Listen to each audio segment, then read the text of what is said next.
Il y a des couples qui partagent le même lit depuis 20 ans et qui ne se sont pas vraiment regardés depuis 10. Ils mangent à la même table, partagent le même toit, ils portent la même alliance, mais entre eux, il n'y a plus rien, plus de tendresse, plus de complicité, plus de cette étincelle qui les avait réunis au début. Il ne reste qu'une habitude, un arrangement tacite, un contrat silencieux qui dit « on continue comme ça ». Parce que c'est plus simple que de partir, et le plus terrible, c'est que la plupart de ces couples ne voient même pas le problème. Ils pensent que c'est normal, que c'est ce qui arrive à tout le monde après quelques années de mariage, que l'amour passionnel est pour les débutants et que les couples matures doivent se contenter de la coexistence pacifique. Ils ont accepté la mort de leur amour, comme on accepte une saison qui change, inévitablement, sans se battre. Padre Pio, lui, les a vus, ces couples. Il les voyait arriver au confessionnal à San Giovanni Rotondo, dans cette petite église de campagne, où des milliers de personnes faisaient la queue pendant des heures pour lui parler. Des hommes et des femmes qui venaient confesser toutes sortes de péchés, des mensonges, des colères, des envies, des avarices. Mais le péché qu'ils ne confessaient jamais, celui qu'ils ne voyaient même pas comme un péché, c'était celui-là. Ils avaient tué l'amour dans leur mariage, et ils continuaient à vivre comme si de rien n'était, comme si tuer l'amour était sans conséquence, comme si Dieu ne voyait pas. Ce que Padre Pio voyait dans ces âmes va vous glacer le sang, car il ne voyait pas seulement les péchés. Avec les dons surnaturels que Dieu lui avait accordés, les stigmates, le don de bilocation, le discernement des esprits, il voyait les conséquences spirituelles invisibles, il voyait ce que Dieu voyait. Quand il regardait ces mariages vides, et ce qu'il voyait était bien pire que ce que n'importe qui aurait imaginé. Aujourd'hui, je vais vous révéler ce que Padre Pio a vu dans les mariages sans amour. Pas les mariages où il y a de la violence, pas les mariages où il y a de la trahison manifeste, non. Les mariages où il ne se passe simplement plus rien. Les mariages où le silence a remplacé la conversation, où la routine a remplacé la passion, où l'indifférence a remplacé la tendresse. Ces mariages que tout le monde considère comme normaux. Si vous êtes marié, écoutez attentivement chaque mot, car ce que vous allez entendre pourrait sauver votre mariage, ou au minimum, vous ouvrir les yeux sur ce que Dieu voit quand il regarde votre couple. Et croyez-moi, ce qu'il voit n'est pas ce que vous imaginez. Un jour, un homme nommé Antoine est venu voir Padre Pio au confessionnal. C'était un homme respectable, de 52 ans, un chrétien fervent, en apparence. Il allait à la messe chaque dimanche, sans exception. Il priait le chapelet chaque soir, il faisait ses dévotions avec régularité.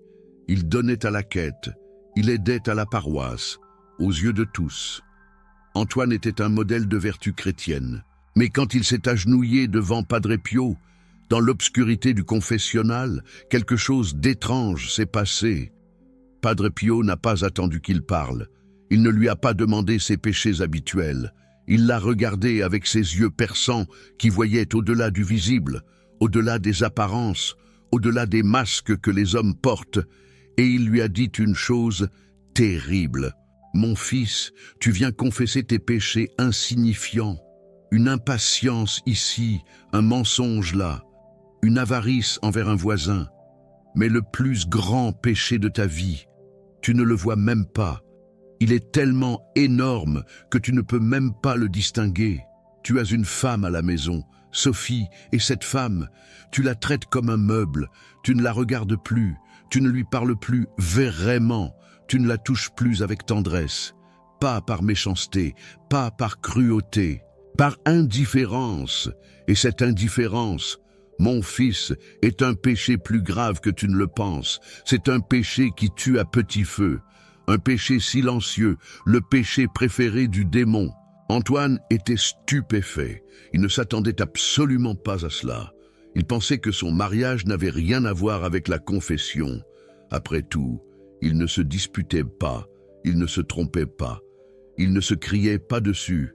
Ils coexistaient simplement, paisiblement, poliment, comme deux étrangers courtois qui partagent le même appartement par commodité.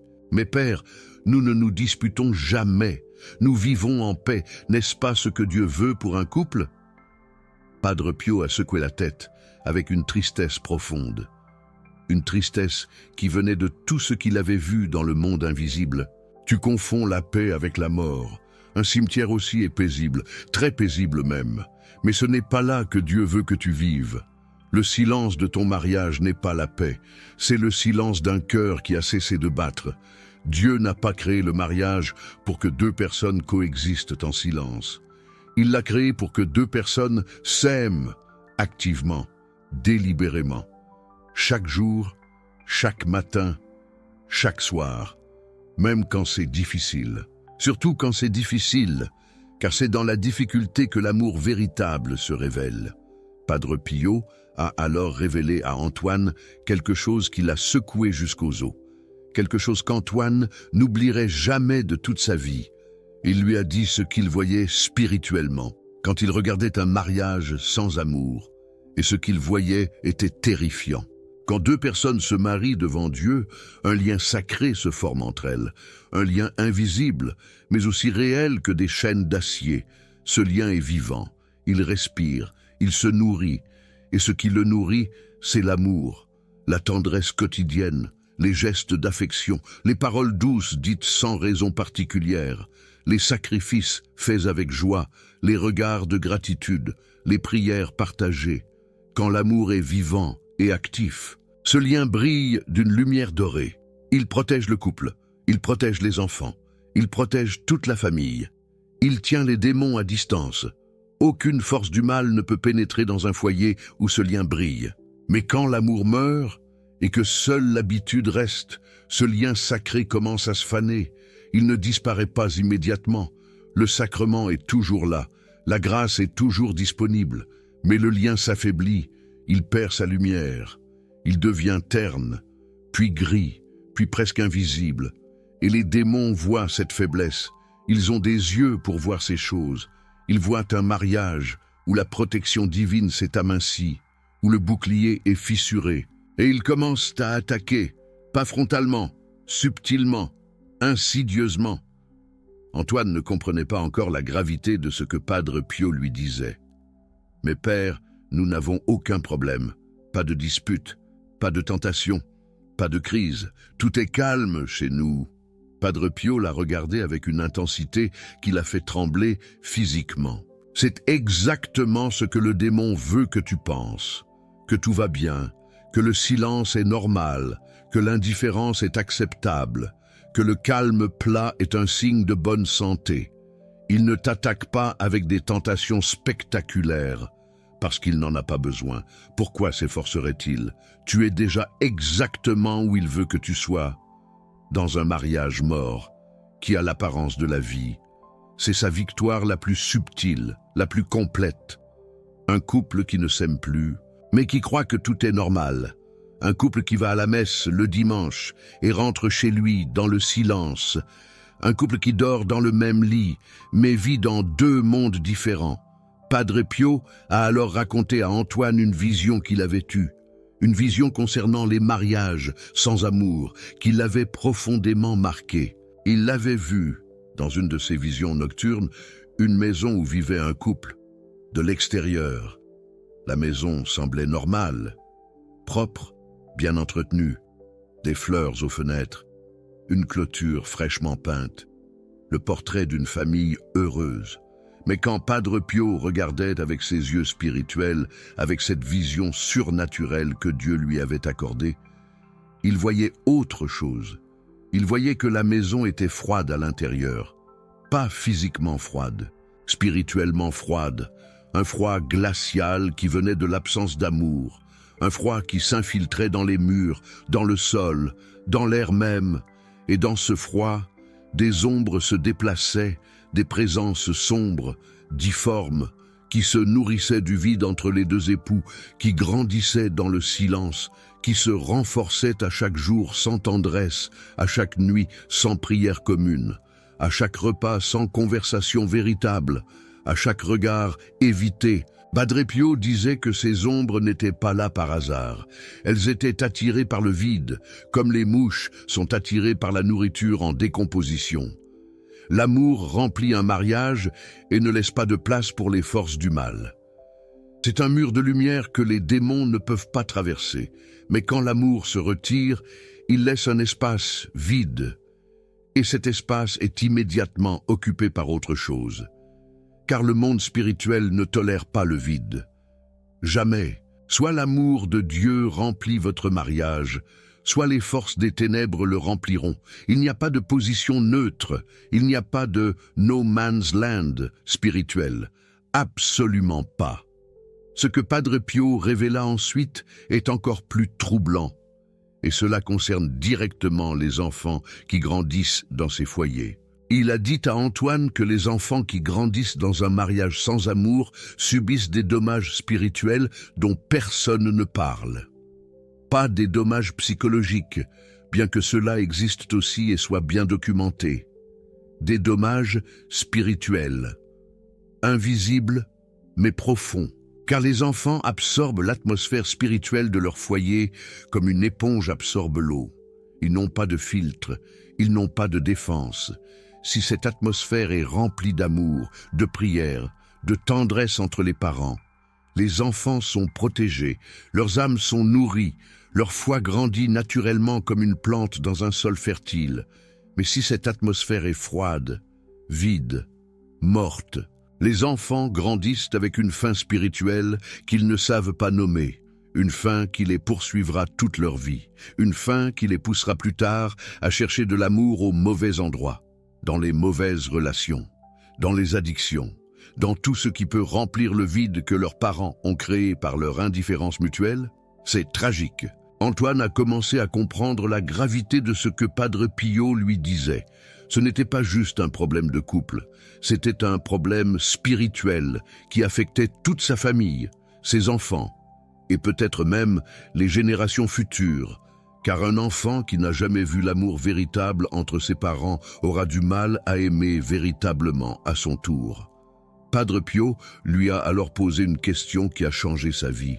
Une question simple, mais dévastante. Dis-moi, mon fils, quand as-tu regardé ta femme pour la dernière fois? Pas la regarder en passant pendant qu'elle sert le dîner, pas la voir du coin de l'œil pendant qu'elle fait le ménage. La regarder vraiment, dans les yeux, avec attention, avec amour, comme tu la regardais quand tu étais jeune et amoureux. Quand as-tu prononcé son prénom avec douceur, juste pour le plaisir de le dire? Quand as-tu pris sa main sans raison, simplement parce que tu voulais sentir sa peau contre la tienne? Quand as-tu fait quelque chose uniquement pour la rendre heureuse, sans qu'elle le demande, sans obligation? Antoine est resté silencieux pendant de longues minutes dans l'obscurité du confessionnal. Il cherchait dans sa mémoire et il ne trouvait pas. Cela faisait des années, peut-être 8 ans, peut-être 10, des années sans un geste d'affection volontaire, des années sans un mot tendre délibéré, des années de coexistence polie et vide, des années où il partageait un toit, mais plus une vie. Padre Pio lui a donné un conseil très concret, un conseil qui semblait simple, mais qui demandait un courage énorme. Ce soir, quand tu rentreras chez toi, je veux que tu fasses quelque chose de très simple, mais de très difficile pour un homme qui a oublié comment aimer. Je veux que tu regardes ta femme dans les yeux, et je veux que tu lui dises ces mots. Sophie, je suis désolé d'avoir cessé de t'aimer activement, et je veux recommencer, aujourd'hui. Antoine a protesté immédiatement. Mais père, je ne sais même pas si je l'aime encore. Les sentiments sont partis depuis longtemps. Comment dire quelque chose que je ne ressens pas? Ce serait un mensonge. Padre Pio a répondu avec une sagesse qui venait de décennies d'accompagnement spirituel et de connaissances profondes du cœur humain. Une sagesse infinie. L'amour dans le mariage n'est pas un sentiment. Cesse de croire que l'amour est un sentiment. Le monde t'a menti. Les romans t'ont menti. Les films t'ont menti. L'amour est une décision, un engagement, un acte de volonté renouvelé chaque jour. Tu ne ressens plus l'amour parce que tu as cessé de le pratiquer, pas l'inverse. Tu n'as pas cessé de pratiquer parce que tu ne ressentais plus. Tu as cessé de ressentir parce que tu as cessé de pratiquer. L'amour est comme un muscle.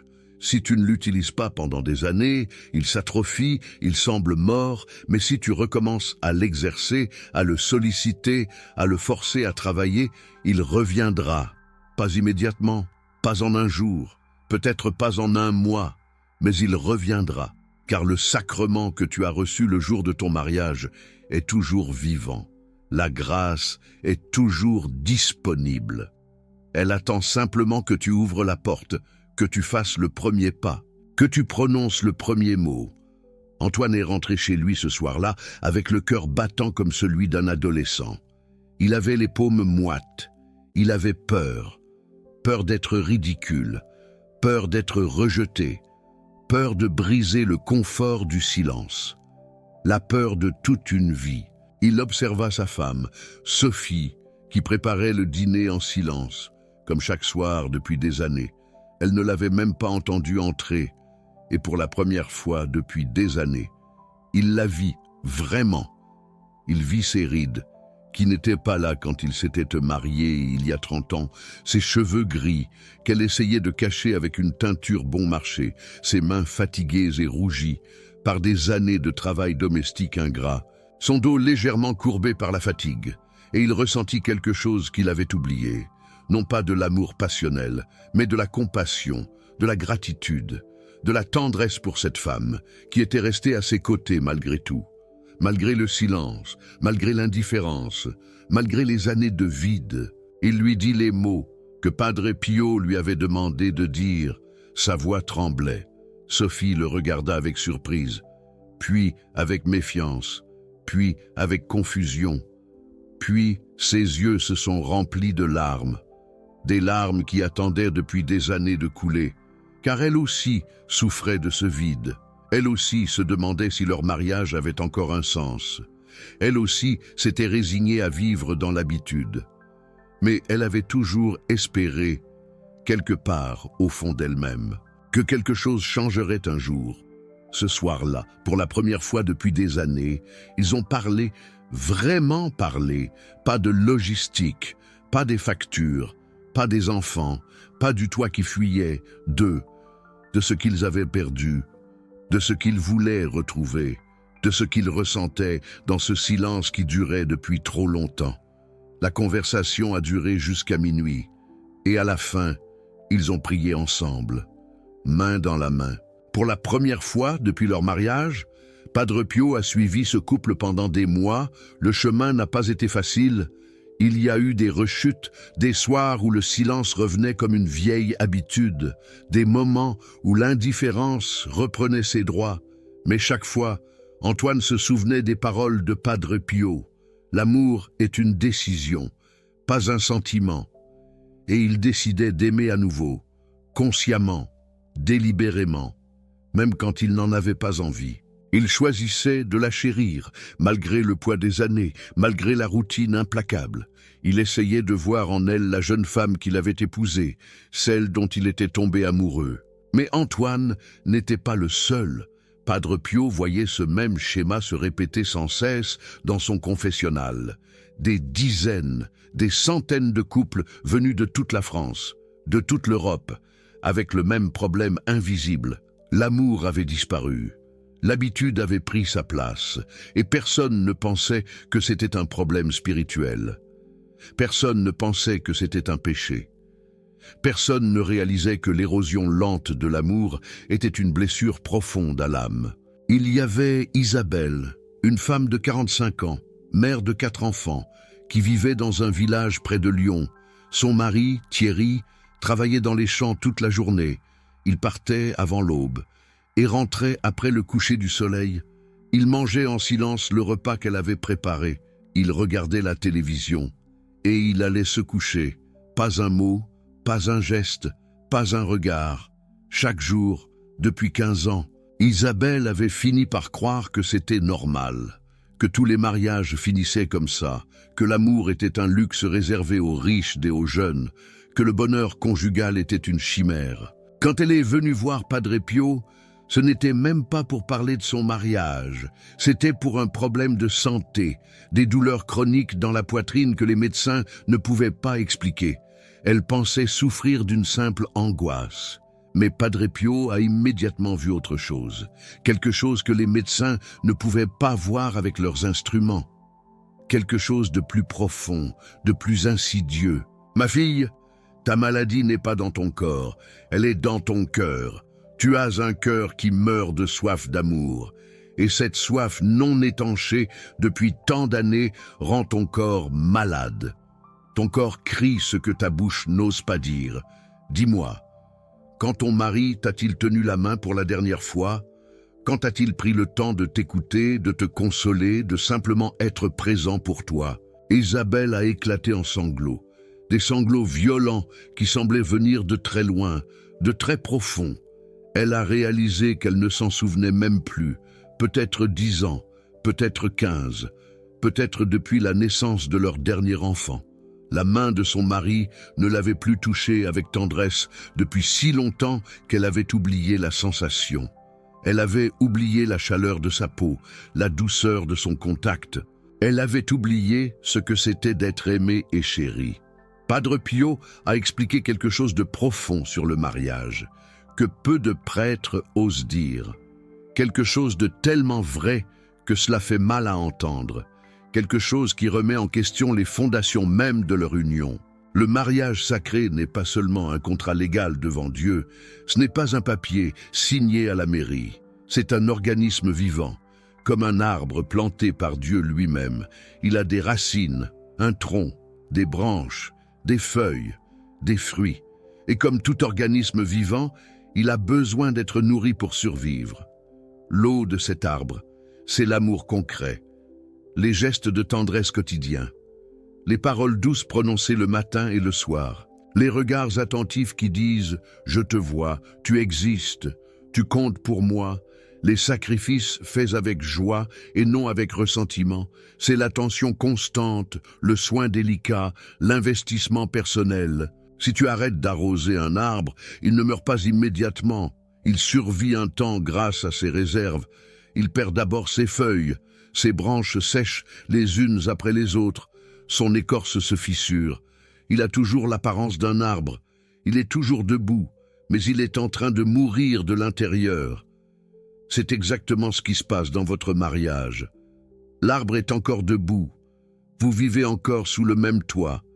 Mais il n'a plus de feuilles, plus de fruits, plus de vie, plus de sève, et un jour, au premier orage, il tombera, et tout le monde sera surpris. Mais personne n'aurait dû l'être. Personne n'a pris la peine de voir les signes avant-coureurs. Et Padre Pio a ajouté quelque chose de terrible, quelque chose qu'il avait appris directement des âmes au purgatoire qui lui rendaient visite, une vérité glaçante, un avertissement solennel. Savez-vous quel est le plus grand regret des âmes au purgatoire? Ce n'est pas les grands péchés, ce n'est pas les trahisons spectaculaires, ce n'est pas les crimes ni les scandales.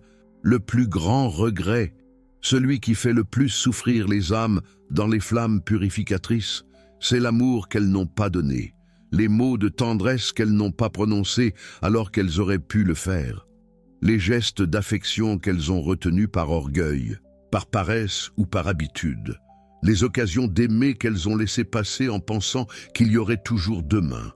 Au purgatoire, les âmes voient clairement, avec une lucidité douloureuse, tout l'amour qu'elles auraient pu donner et qu'elles ont gardé pour elles, et cette vision est une souffrance plus grande que le feu, car le feu purifie, mais le regret d'un amour non donné déchire l'âme.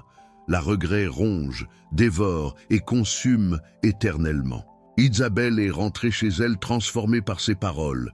Ce soir-là, elle a fait quelque chose qu'elle n'avait pas fait depuis des années. Pendant le dîner, elle a tendu la main à travers la table et a touché la main de Thierry.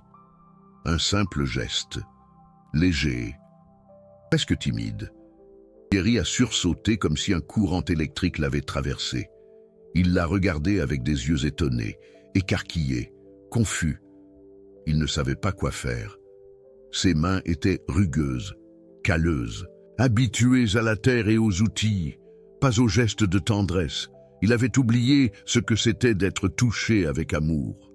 Mais dans ce regard de surprise, Marie-Thérèse aperçut quelque chose qu'elle avait presque oublié. Le jeune homme qu'elle avait épousé il y a 30 ans était toujours là, quelque part, enfoui sous les rides, la fatigue et les années de silence. Ce soir-là, ils n'ont pas eu de grande conversation. Comme Antoine et Sophie, Henri n'était pas un homme de mots. Il n'avait pas les mots justes pour exprimer ce qu'il ressentait vraiment. Mais ils se sont tenus la main en silence pendant de longues minutes, et ce silence-là était si différent de tous les autres silences qu'ils avaient partagés auparavant.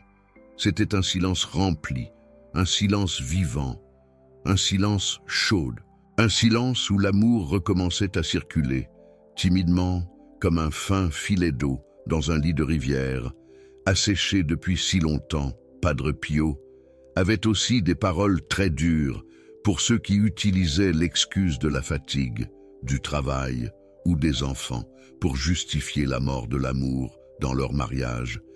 Et cette partie de son enseignement est peut-être la plus importante pour notre époque. Un homme nommé Laurent, un artisan de Lyon, lui avait dit « Mon père, je n'ai pas le temps d'aimer ma femme. Je travaille 10 heures par jour pour subvenir aux besoins de ma famille. Quand je rentre, je suis épuisé. Je n'ai plus l'énergie pour rien, à peine assez pour manger et dormir. Comment voulez-vous que je trouve le temps et la force pour des gestes tendres et romantiques ?» Padre Pio l'avait alors regardé avec une sévérité inhabituelle, une sévérité qui tranchait vraiment avec sa douceur habituelle. « Tu as du temps pour tout, sauf pour ce qui compte le plus, vraiment. Dis-moi honnêtement, tu as du temps pour le travail, même les heures supplémentaires. Tu as du temps pour tes amis, le dimanche à l'apéritif, après la messe. Tu as du temps pour le journal et pour les discussions sans fin au café du coin. Et tu n'as pas le temps pour la femme que tu as juré d'aimer devant Dieu et devant toute l'Église. » Laurent a voulu répondre, mais Padre Pio a continué, d'une voix forte. « Le démon a réussi un coup de maître avec toi. Il t'a convaincu que l'amour conjugal est un luxe, quelque chose qu'on accomplit quand on a du temps libre, quand on a de l'énergie en surplus, quand tout le reste est fait. Mais l'amour conjugal n'est pas un luxe, c'est un devoir sacré, c'est un commandement de Dieu. C'est la raison même de ton mariage. Quand tu as dit oui devant l'autel, tu n'as pas dit oui quand j'aurai le temps. Tu n'as pas dit oui quand je ne serai pas fatigué. Tu as dit oui pour toujours, dans les bons moments et dans les mauvais, dans la fatigue et dans l'énergie, dans la pauvreté et dans la richesse, dans la routine et dans l'extraordinaire, chaque jour, sans exception. » Laurent était ébranlé, profondément touché. Personne ne lui avait jamais parlé ainsi, avec autant de force et de vérité. Padre Pio a poursuivi, en expliquant comment le démon utilise la routine comme son arme préférée pour détruire les mariages. Écoute bien ce que je vais te dire. Le démon ne tente pas les couples solides avec des tentations spectaculaires. Il ne leur envoie pas une belle femme ou un bel homme pour les séduire. C'est trop évident, trop grossier. Non, sa stratégie est beaucoup plus subtile et beaucoup plus efficace. Il les endort, il les anesthésie. Avec la routine, il les pousse doucement, progressivement, insidieusement, dans le confort mortel de l'habitude. Et quand l'habitude a complètement remplacé l'amour, il a gagné, sans bruit, sans scandale, sans que personne ne s'en rende compte, sans même que le couple ne s'en rende compte. Le démon préfère un mariage sans amour à un divorce. Cela va peut-être vous surprendre, mais laissez-moi vous expliquer. Car un divorce est visible, il provoque une crise, il force les gens à réagir, à réfléchir, à chercher de l'aide, à prier, peut-être pour la première fois depuis des années. Un divorce est douloureux, mais il brise l'illusion que tout va bien. Mais un mariage sans amour est invisible. Il n'alarme personne. Les voisins pensent que tout va bien. La famille ne s'inquiète pas. Le curé de la paroisse ne se doute de rien. Même les conjoints eux-mêmes ne voient pas le danger. Ils sont comme des grenouilles dans une casserole d'eau qui chauffe lentement. Si vous mettiez une grenouille dans l'eau bouillante, elle sauterait immédiatement. Mais si vous la mettez dans l'eau froide et que vous chauffez progressivement, elle reste, elle s'habitue, jusqu'à ce qu'il soit trop tard. Mais Padre Pio ne voulait pas seulement diagnostiquer le problème, il ne voulait surtout pas laisser les couples dans le désespoir. Il voulait donner des remèdes concrets, des gestes simples, mais spirituellement puissants, que n'importe quel couple peut pratiquer pour rallumer la flamme de l'amour dans un mariage qui semble mort. Le premier remède est la prière commune. Padre Pio disait qu'un couple qui prie ensemble ne peut pas rester indifférent l'un envers l'autre. C'est spirituellement impossible. La prière crée un espace sacré où Dieu entre directement dans le mariage. Et là où Dieu entre, l'amour suit toujours, inévitablement. Padre Pio recommandait aux couples de prier le chapelet ensemble, chaque soir, pas chacun dans son coin, pas chacun dans sa chambre, ensemble, l'un à côté de l'autre, en se tenant la main, si possible, en alternant les dizaines. Cette pratique simple a transformé des centaines de couples qui venaient le voir à San Giovanni Rotondo. Le deuxième remède est le regard intentionnel. Padre Pio disait que les couples cessent de s'aimer quand ils cessent de se regarder, vraiment se regarder. Pas un coup d'œil en passant, pas un regard distrait, par-dessus le journal. Un regard plein, attentif, intentionnel. Il recommandait aux couples de prendre quelques minutes, chaque jour, pour se regarder dans les yeux, en silence, sans parler, sans juger, sans penser à la liste de courses. Juste regarder et voir dans les yeux de l'autre le visage de Dieu, car Dieu habite dans chaque âme baptisée, et quand vous regardez votre conjoint avec les yeux de la foi, vous voyez au-delà des défauts, au-delà de la fatigue, au-delà de la routine, au-delà des années, vous voyez l'âme que Dieu vous a confiée le jour de votre mariage, l'âme dont vous êtes responsable. Le troisième remède est le pardon quotidien. Padre Pio disait que beaucoup de mariages meurent, non pas à cause de grandes trahisons, mais à cause de petites rancunes, accumulées au fil des années, des petites offenses jamais pardonnées, des petites frustrations qui s'empilent comme des pierres, les unes sur les autres, jusqu'à former un mur entre les deux époux, un mur invisible, mais impénétrable. Il recommandait aux couples de se pardonner mutuellement. Et chaque soir, avant de dormir, de ne jamais s'endormir avec une rancune dans le cœur, de dire ces mots simples, chaque soir, même quand c'est difficile. Je te pardonne pour tout ce qui m'a blessé aujourd'hui, et je te demande pardon pour tout ce qui t'a blessé. Le quatrième remède est le sacrifice joyeux. Padre Pio disait que l'amour véritable ne se mesure pas aux grands gestes romantiques, ni aux cadeaux coûteux, mais aux petits sacrifices quotidiens faits avec joie. Préparer le café pour l'autre avant de se servir soi-même. Céder dans une discussion sans importance, sans garder rancune. Faire cette corvée que l'autre déteste, sans qu'on vous le demande. Se lever la nuit quand l'enfant pleure, alors que c'est le tour de l'autre. Écoutez vraiment quand l'autre parle, même si le sujet ne vous intéresse pas.